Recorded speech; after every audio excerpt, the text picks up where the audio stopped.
ఏమిటి motor cycle కొట్టుకొచ్చావా? అవును, crime branch ఇక్కడికి మార్చేశారా? ఇంతకుముందు టౌన్ హాల్ దగ్గర ఉండదు, ఇప్పుడు లేదా? చూపురహో. शकलक बेबी लुकुले वतो चलेरा కార్ షీరో కాస్ట్లీగా ఉంది, దొంగలు ఎత్తుపోగలరు, జాగ్రత్త. అయితే ఇతనితో జాగ్రత్తగా ఉండాలి. అయ్యో, ఇది తవరిలా సార్. నేను అనుకున్నాను. ఏమనుకున్నావు? మెయిల్ అనుకున్నాను.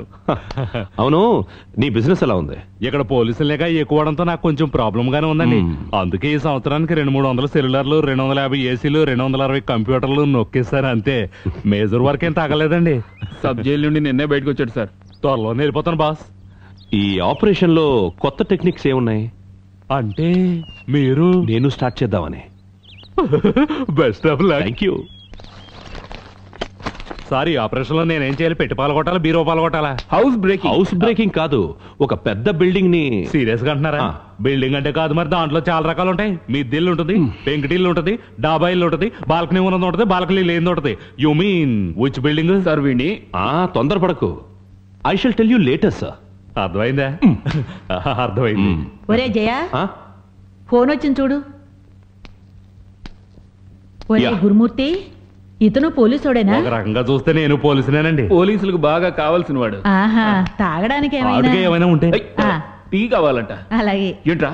కాఫీ టీలు హాట్ గానే ఉంటాయిగా, అందుకే అన్నాను. అమ్మగారా? కాదు, మదర్. నేను అనుకున్నాను. ఏమనుకున్నావు? మమ్మీ అనుకున్నానులే. చూపురాహో.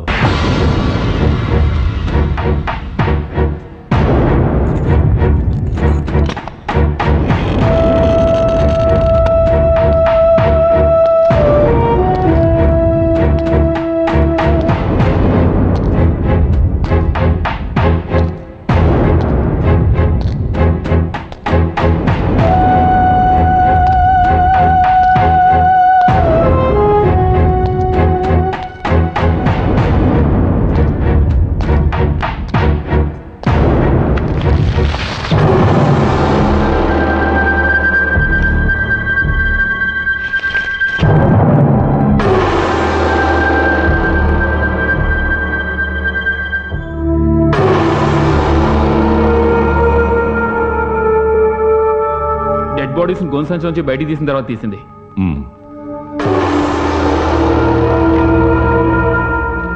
తల్లి కూతురులు ఒకటిగా సత్యాగ్రహం. అబ్కారీ కాంట్రాక్టర్ సత్యనారాయణ ఇంటి ముందు తల్లి ఇద్దరు కూతుర్ల సత్యాగ్రహం. తనకు జరిగిన యాక్సిడెంట్ కి న్యాయం లభించకపోవటంతో నష్టపరిహారం కోరుతూ గవర్నమెంట్ ఎక్సైజ్ ఆఫీస్లో క్లాస్ 4 వర్కర్ అయిన రాజేశ్వరి తన ఇద్దరు కూతురులతో కలిసి సత్యాగ్రహం చేస్తోంది. Bring it please.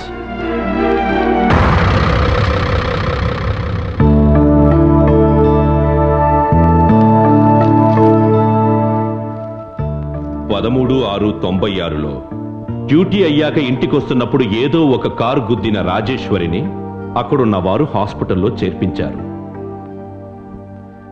ఆ కారు అబ్కారీ కాంట్రాక్టర్ సత్యనారాయణదని తెలుసుకొని తన కాలు విరగడానికి కారణమైన అతను తనకి నష్టపరిహారం ఇవ్వాలంటూ రాజేశ్వరి తన కూతుళ్లతో సత్యనారాయణ ఇంటి ముందు సత్యాగ్రహం చేస్తున్నారు. సార్, మన రూట్ మారిపోవడం లేదు కదా? మనం ఇన్వెస్టిగేట్ చేస్తున్న కేసుకి దీనికి ఏమిటి సంబంధం? సంబంధం ఉంది. హత్య చేయబడ్డ రవికుమార్ ఎక్సైజ్ ఆఫీస్లో ఉద్యోగం చేసేవారు. ఈ రాజేశ్వరి కూడా అదే ఆఫీస్లో క్లాస్ 4 వర్కర్. అంతేకాక రవికుమార్ హత్య జరిగిన మరుసటి రోజే ఈ యాక్సిడెంట్ జరిగింది. మీరనేది గుర్రానికి ఏనుకి 4 కాళ్లే అన్నట్టుంది. ఏ సంబంధము లేకుంటే ఈ వార్తని ఎందుకు ఇలా రౌండప్ చేశారు? చేశారు. ఈ కేసుని ఇన్వెస్టిగేట్ చేసిన వాళ్ళు ఈ న్యూస్కి ఎందుకు ఇంత ఇంపార్టెన్స్ ఇచ్చారు? ఎనీవే, మనం ఈ రాజేశ్వర్ని కలవాలి, కలిసి తీరాలి. సార్, మనం అసలు ఏ రూట్ లో వెళ్తున్నాం సార్? ఏ రూట్ అయితే ఏముందిలే, మనొకసారి వెళ్ళొద్దాం. ఏమంటావు సీతాలక్ష్మి?